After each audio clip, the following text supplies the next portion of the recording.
All right, good afternoon, everyone. My name is Jorgen Rose with Practical Farmers of Iowa, and joining me behind the scenes today as our tech support is Haley Nelson, so you may hear her voice occasionally. Thank you very much for joining us this afternoon for this virtual field day.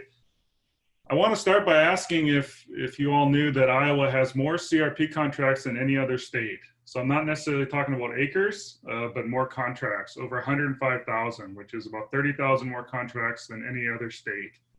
And so the majority of these CRP, Conservation Reserve Program contracts, are what we call continuous CRP. They're field borders, buffer strips, prairie strips, etc. And what this means is that the Conservation Reserve Program is a major strategy that Iowa farmers and landowners are using to not only install habitat on their farms, but in many cases actually improve the return on investment. So we're broadcasting live today from the field of one such farmer, PFI member and PFI board member Nathan Anderson near Aurelia, Iowa. I'm going to let Nathan introduce himself here in just a minute, but I want to thank him up front for hosting us virtually on his farm today. Unfortunately, before we can get to the good stuff, I do need to do a few acknowledgments and take care of some housekeeping. So for starters, I just want to point out that this work is supported by a variety of funders and sponsors. So this work is supported by a Conservation Innovation Grant from the U.S. Department of Agriculture. And here is my contractually obligated disclaimers for your reading pleasure. And this work is also supported by the McKnight Foundation and the Ceres Trust.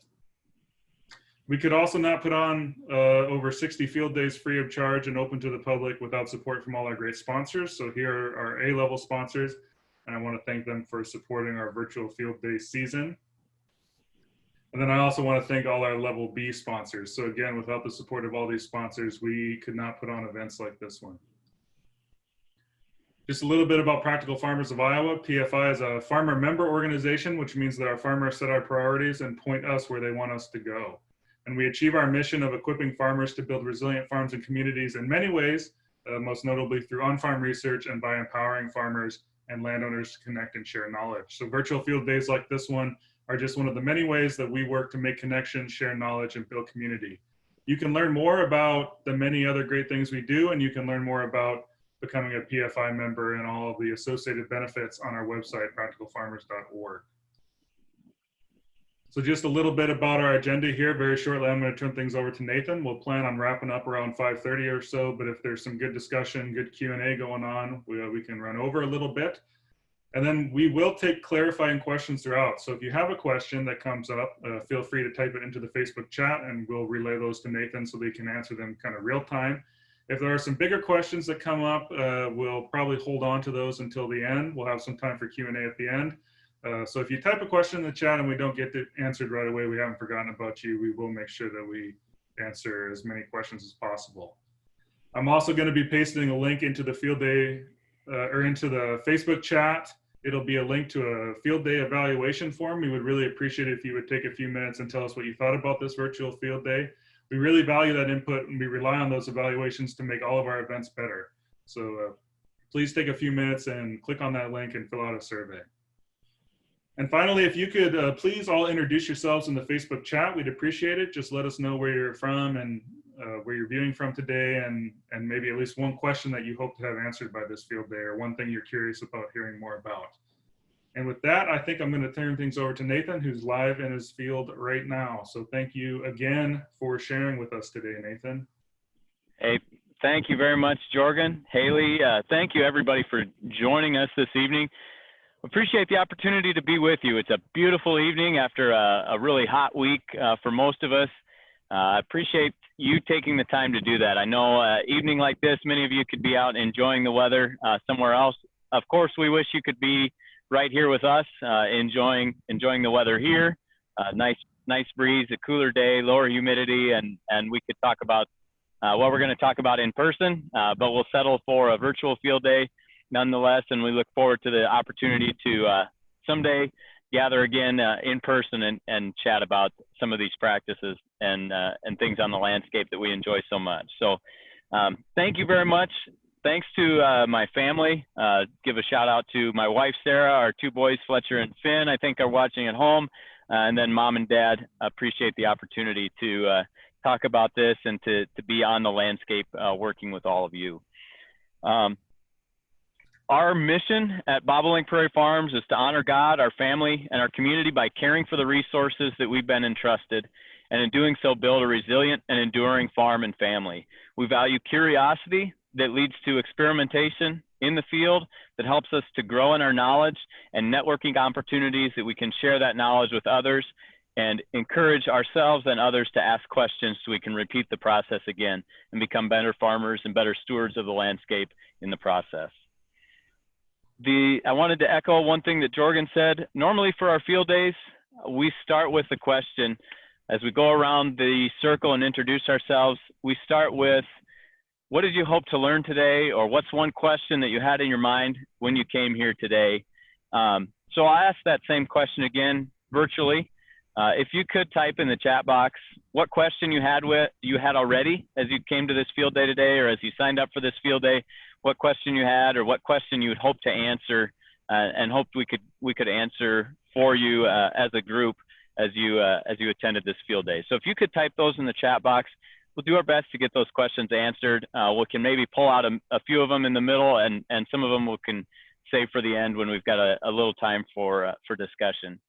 As Jorgen mentioned, if you have clarifying questions as I'm going through what I'm talking about, feel free to type those right away in the chat box, and Jorgen or Haley can interrupt me and we can get the question clarified as we go through, so we're not leaving somebody out of the loop as far as a detail or a clarifying item that would help explain and have understanding for what we're discussing. So if you could do that, appreciate it.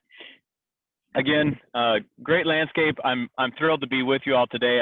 I like the backdrop, and I think it's a great opportunity to talk about some of these edge of field practices on the landscape. I jokingly say that the infield practices, as a father of now a baby and a toddler, the infield practices are kind of like the bib that keep the mess before it gets somewhere else.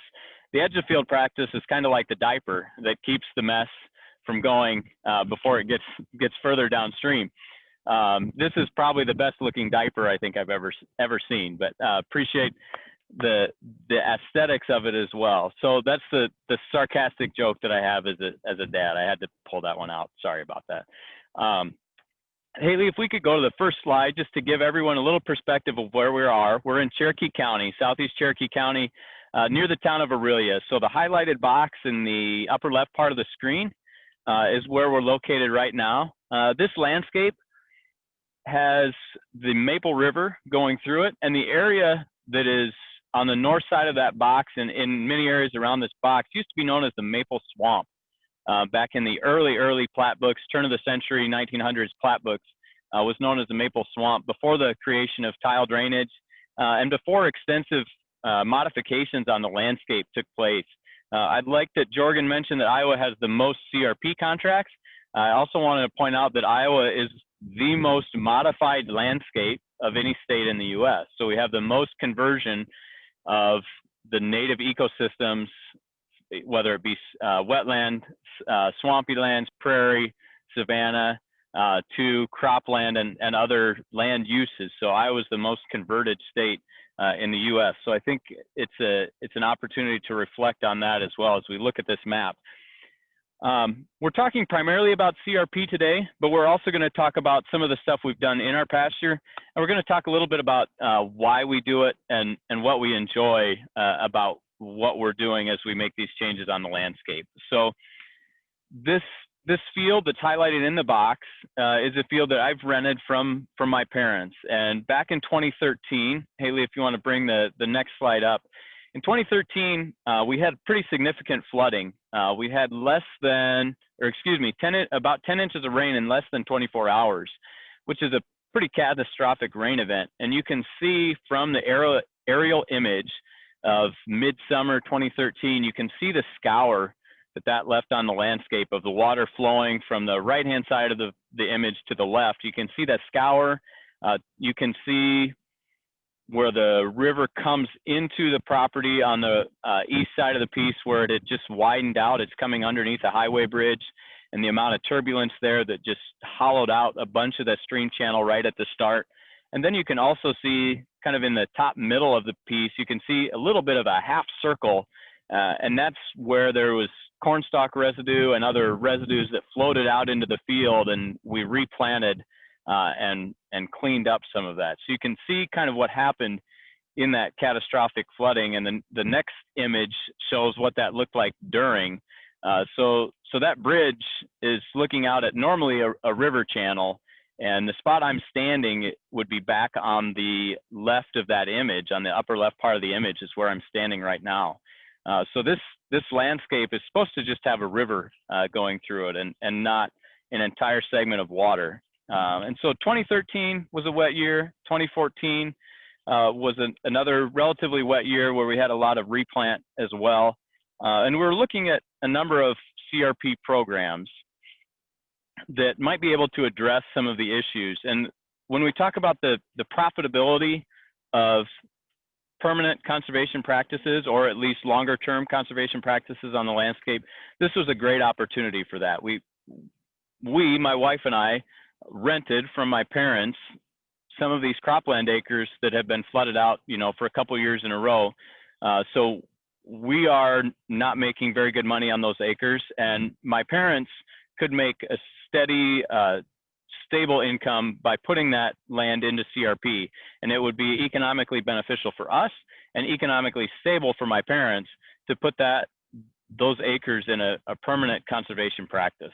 And so that's why we looked at CRP, and there's a number of different CRP practices and other non-CRP related habitat practices and perennial landscape practices.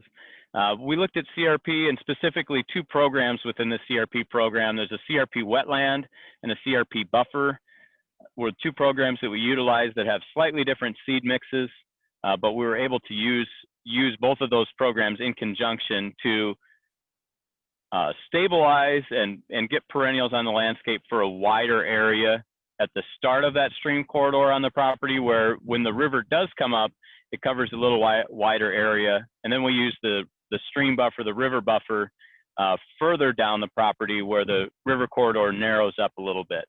So we're able to use those two in conjunction. And a shout out to the NRCS office in Cherokee and the folks in the office that helped us plan and lay out some of those things that have worked really well. And so Haley, if you could come back to me, that would be great. So this was seeded in 2015. Again, using two different seeding mixes because one of the mixes was more wetland or hydric soil suited. So we used that seeding mix and the buffer seeding mix in conjunction to seed down this buffer. And I wanted to point out the stream behind me is pretty low. This year we are about 9.5 or so inches behind normal on rainfall. And you can see a little bit of the mowed area right over here where we utilize the emergency haying and grazing provision from a drought standpoint that the FSA and NRCS authorized. So you can see where we harvested some of the CRP for hay due to the drought circumstances this year. So you can see that in the background as well. Haley, if you could go to the next one, please.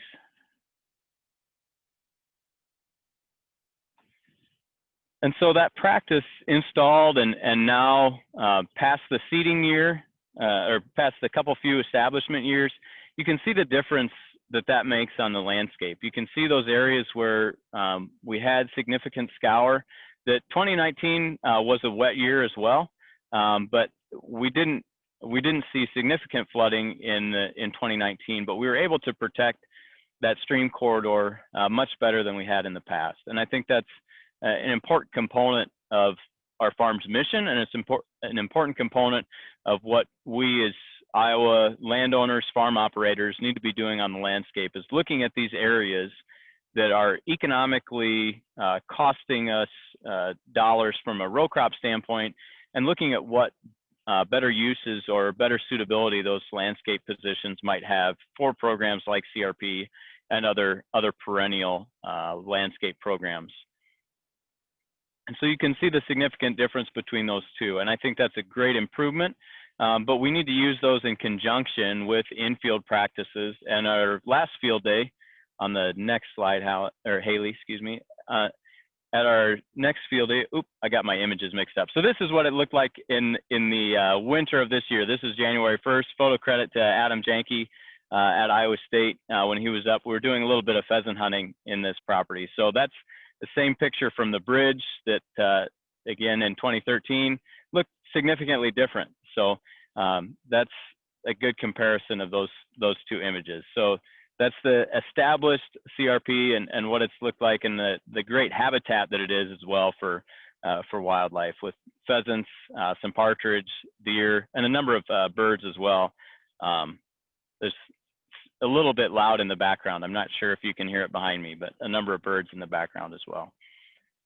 And if we could go to the next one, there we go. So it's important that we have these two things in conjunction, that we have the infield practices like cover crops on the left. That's no-tilling some soybeans into cover crops in the spring, early summer of 2019. And that's hunting in the fall, in the winter of 2019, early 2020, with Adam's dog in the photo as well. So it's very important that we combine those two things together. As we have perennial habitat on the landscape and perennial systems on the landscape, we can use those in conjunction with productive row crop systems, and we can expand the benefit of those dedicated conservation practices on the landscape, and we can expand that benefit out into the row crop land. So there's a number of studies. University of Illinois is one of them that has the number of birds, both grassland, songbird, and game birds that can habitat, or that can provide nesting habitat in cover cropped row crop lands. But those lands need to be adjacent to a perennial habitat. And so it's important that those two things work together. As we talk about some of our other work that we do on our farm, the title of the presentation today was talking about edge of field conservation. But I think it's important to also talk about habitat opportunities within some of the areas that we have. And our pasture is one of those areas that I think about, the grassland habitat and savanna habitat that occupied that landscape for a long time, and has seen a number of changes over the years as the landscape shifted away from regular fire that controlled some of the brushy tree species on the landscape, and implemented grazing systems that impacted the forage balance and forage species diversity and the forage resiliency of those species that are on the landscape. And so as those changes took place, we saw a number of things on the landscape, like encroachment of cedar trees. And in our pasture, in our grassland area, we have a lot of cedar tree work that we have done. We've cleared roughly 17 acres of cedar trees in a 60-acre pasture, more or less. And one of the things that that's allowed us to do is to have more grazing area, but it's also allowed us to restore some of the really unique areas to Iowa, and that would be some of the bur oak savanna. And those areas are known for species diversity. They're known for also having a great forage abundance throughout the year, because with that shading and the species diversity, there's a wealth of species that can grow throughout the season, both spring, summer, fall, to provide forage for livestock. But they take some unique management, and that unique management starts with removing the cedar trees, removing some of the brush that's underneath, and getting the species that are there back in place. And so the next image shows a little bit of what we're doing with removing those species, and some of them are pretty significant in size. This is a cedar tree that's growing up underneath some bur oaks, and so you can see the size that species gets to be. When it's growing in an area that it is suited for, these cedar trees, the juniper species are subspecies are native to Iowa, but they're pretty invasive on the landscape. They were much more confined in their spread when there was fire on the landscape and when there was different grazing management on the landscape. And so removing those trees has allowed us to see some pretty unique species that are are really important, are unique indicators for us that help us to learn and grow and help us to understand the impact that we're having on the landscape. And a couple of those species are in some images coming up. We'll go one more. There we go. So on the far left, we have if you can see kind of down in the crevice there, we have a northern prairie skink. And this species is thought to have been in Cherokee County, but this is one of the images, the first images in about 20 years or so of confirmation that this species is in Cherokee County. And so as a landowner and as a farmer, I'm very grateful for the opportunity to learn about that species and what it indicates, and to have a better understanding of the landscape that it was using as habitat for years before I came around. And so it's really interesting and unique, and we're a privilege to be a part of that. On the top right, there's a fox snake, and again, they're known to be in Cherokee County. They're not cited as commonly. They're a little bit on the shy end of species, but they're significantly large in size as far as snakes go in western Iowa. That snake was about 5 to 5.5 feet long. It's a pretty significantly sized snake, and serves a great role in the landscape, and we're glad to have that animal as part of the landscape. The toad I thought was something special just because of the coloration.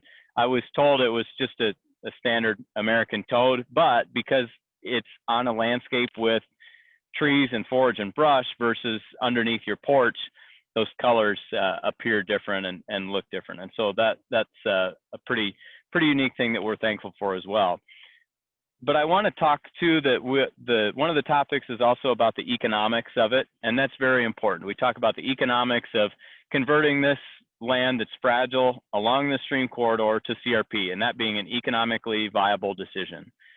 Our decision to remove cedar trees from the pasture so that we have greater forage abundance, we can return and reclaim some of that grassland area, and we have more forage available for our livestock. We can grow our livestock herd a little bit to utilize that forage that's there, and we can manage our grazing system to help that grassland system persist on the landscape with the circumstances that are around it. But I also think it's really important that we talk about the enjoyment that we get from those things on the landscape too, because this year has been very challenging, to say the least, for many of us in whatever role we might have, but in agriculture it's been challenging as well.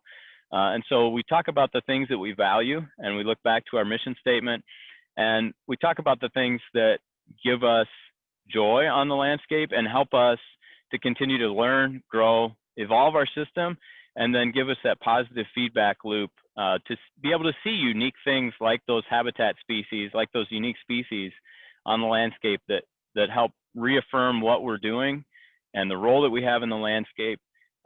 It's unique to work, especially with some of those bur oak trees and some of these landscapes that have been around for a long time. A number of those bur oak trees in our pasture were estimated by our DNR forester to be 120 to 150 years old. And to have an opportunity to work with and among those species is really unique.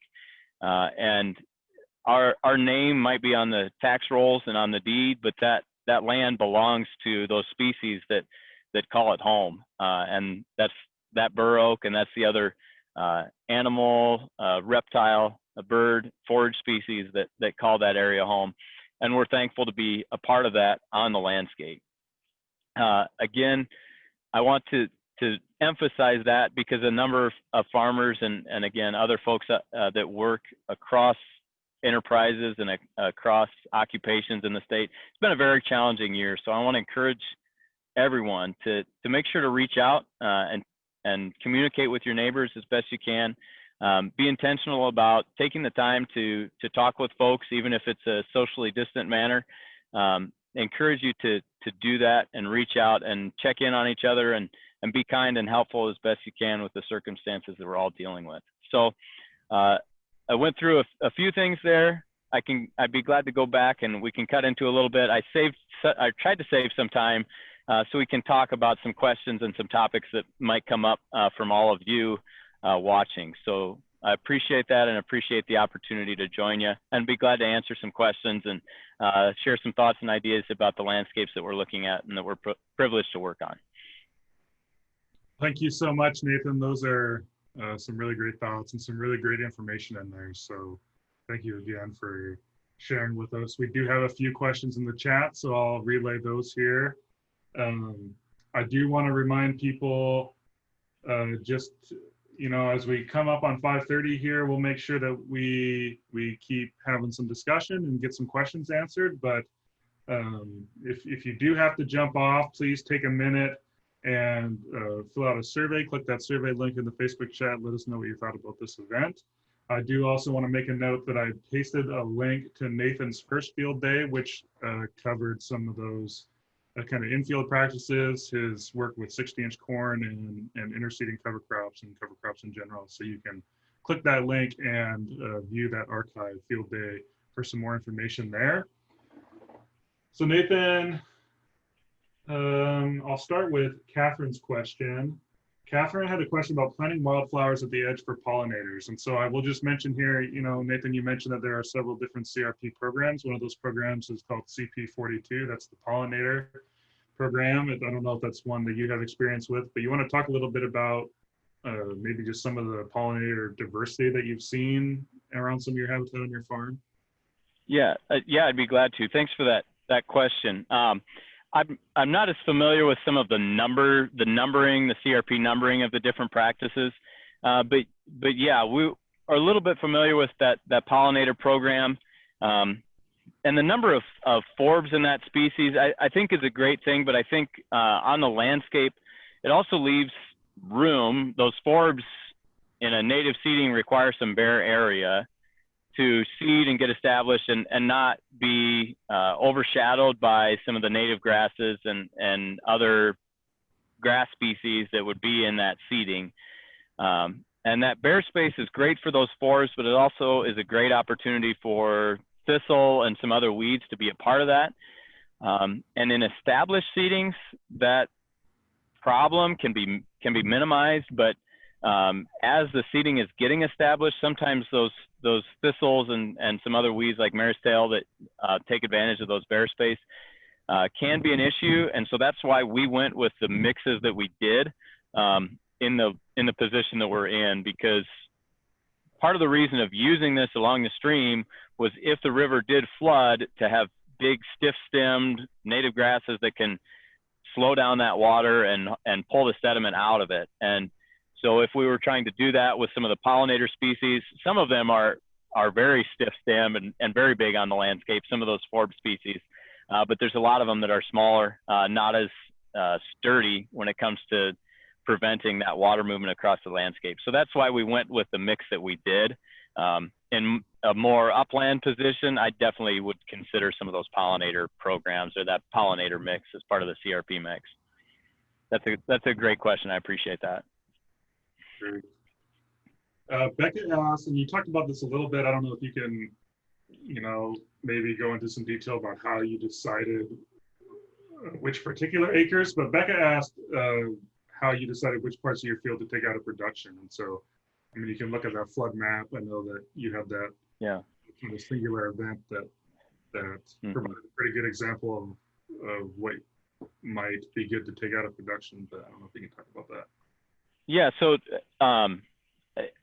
again, it's maybe unique when you talk about an upland area versus a stream corridor area. You know, we look at a yield map. That's a good way to see. And then if you know some of the economic functions of your cropping system, whatever enterprise you've got in that area, you can see if that yield map is giving you the bushels that you need in those areas to pay for those costs.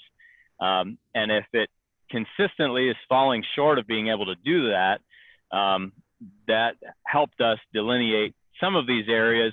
But then we also, I mentioned utilizing the wetland program because that allows us to get further away from the stream corridor than the CRP buffer program did. And so utilizing that wetland program allowed us to contour that CRP around areas that when the water did come up would get saturated. And we had some really positive feedback because after we got it established, the river came out of its banks, not as severely, but came out of its banks, and the water was within a few feet of the contour line that we had drawn across the landscape. And so we kind of drew it just based on knowledge of the landscape. You could have probably drawn that same line using something like a LiDAR map to get that contour that would catch where some of your low-level flooding might fall. Upland CRP or upland perennial landscape or perennial habitat or perennials on the landscape you'd probably use some of the same principles of utilizing that yield map, looking at practices available. And I'm talking about a lot of, government program type of practices, but there's also, you can look at programs like just seeding those areas down for a forage mix for livestock, and comparing that to something like the cropping system that you currently have in place, or looking at alternative crops for that landscape. And I think there's a number of opportunities like that in those upland areas, but that's a little bit of our process. Again, the CRP works great because it's an existing program that we have the tools and equipment to implement, and we're able to access the knowledge of the people that can help us put that practice on the landscape successfully. And so that's an important component as well when you look at some of the different options for what you might implement on the landscape. Great, thanks, Nathan. When first made the point, that's a big cedar. That was a big cedar tree that in your picture there. And so his question is, what do you do with those cedars that you are cutting down? And he specifically asked if you use them to aid in any other management practices. Yeah, so a number of those cedars get limbed and bucked, dropped to the ground as low as they can.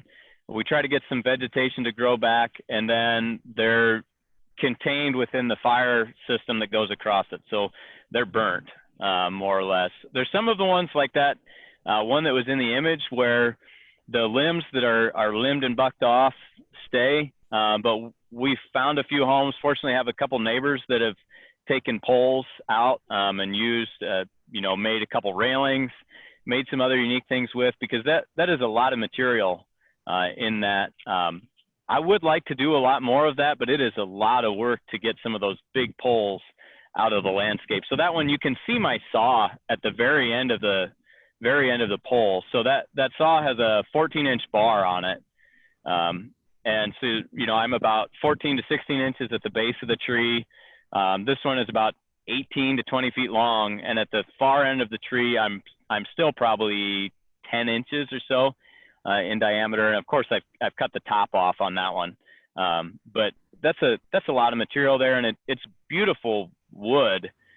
Structurally, it's not very good, but it's beautiful. So if you want to come up and grab some, you're more than welcome to reach out in the Facebook chat. I'll follow up with you. And if you want to pull some logs out of those ravines and make a good home for them, I'd be glad to accommodate you for that. We had a couple questions, again, from Wynn and from Keegan, related to kind of CRP and working with the programs. And so, Wynn asked specifically, has COVID made putting acres into CRP easier or harder, and kind of how so? And then Keegan asked if there are any hangups working with those programs or any suggestions that might make the process better. And I'll kind of broaden that, any suggestions for farmers and landowners who are just starting to think about working with some of these programs. Yeah, so to start with, I'd reach out to some folks that do a lot of work with CRP, and the PFI network is a great place to talk to some of those folks. I'm really fortunate. Two friends of mine, Luke Gran with Prudenterra in Central Iowa and Nevada, is a great resource. There's a number of folks in the PFI network that have a lot of good information. And then Nick Livermore is our DC for the NRCS in Cherokee County. He's been a great resource for us, and enjoys being out on the landscape too. So he's one that if you ask him about a field visit, he's usually happy to oblige and come out and meet you in the field and look at what you're talking about, as are a number of people in that office. So the PFI Network's a great place to start to just ask about some of those CRP programs. And sometimes, you know, from county to county, there may be slightly different ways and how those programs are administered, or how familiar some of those folks are with different CRP programs. I would say that if you have a kind of a little bit of knowledge of what you're looking to do, and have a bit of an open mind about what ways or what CRP programs you might be willing to use to reach those goals. If you come in with some goals and what you want to do, more than likely whoever's in that office is going to be able to help you get there. But feel free to reach out again in the PFI network and do that. So as far as the CRP with COVID, it has been a challenge. This year, we implemented a little bit of CRP in the new CRP, the strips CRP program, in one of our fields that's adjacent to our pasture. And that practice, there's just a big delay on the paperwork because those boards that approve that aren't able to meet as frequently. And in the office, you know, I'm not able to just walk into the office, get the paperwork I need and sign it. So it gets mailed or emailed out. I sign it, I return it. In one case, you know, I forgot to sign one of the bills or invoices for it. So then I had to print another copy and sign it and take it back in. So it has definitely slowed the process, and it's frustrating, I think, for everybody. It takes a little bit more patience to get through it, but I think it's worth getting that out on the landscape, and the good that it can do on the landscape is worth the patience and little extra hassle that might come from it. So I hope that answered the multiple points in those questions. If there's a little bit more follow-up or a little bit more clarification, I'd be glad to talk a little bit more about it. Yeah, I think that was really good, Nathan. I just want to make a note here. I pasted a couple more links in the Facebook chat as you were talking. So I included Prudentera's website in there, and then I also pasted a link to the Practical Farmers of Iowa habitat conservation webpage. There's a lot of resources there too. And then I also just pasted a guide from the Center for Rural Affairs for applying and working with Farm Bill programs in the time of COVID. And so some of the strategies and things to keep in mind there. So those might be useful for people.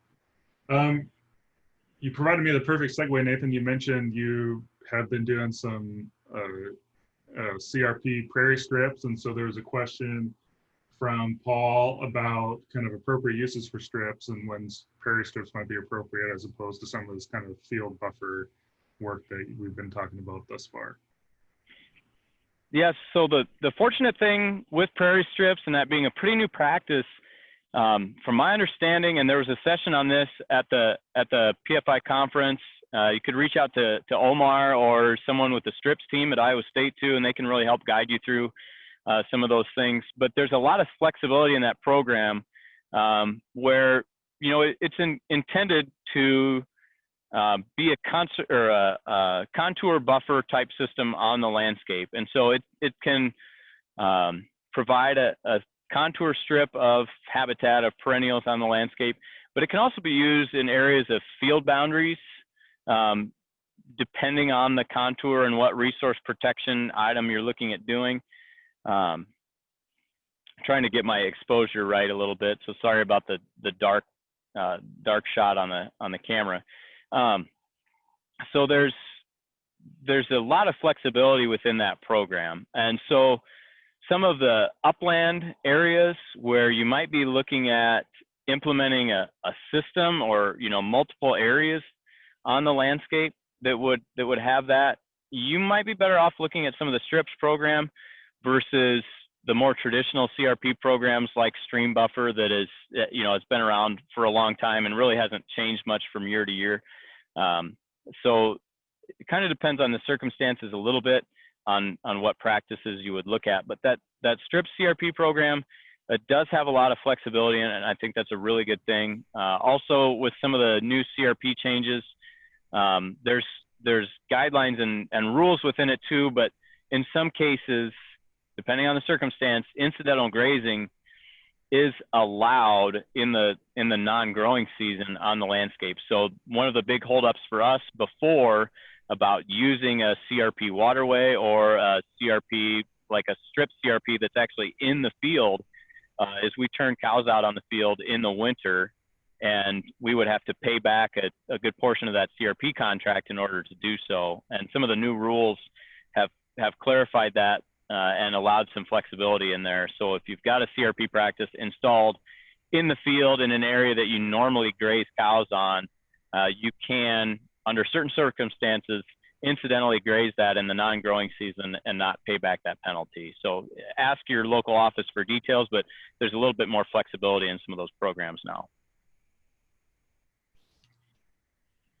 Great, thanks, Nathan. And I think what you said there at the end is key, right? Like if you're interested in some of those new CRP rules, you really should check in with your local NRCS or FSA office, and they can fill you in on the details. Nathan also mentioned that he's done some emergency hay and grazing. That those rules have been approved recently. So if you're interested in that too, if you have some existing CRP.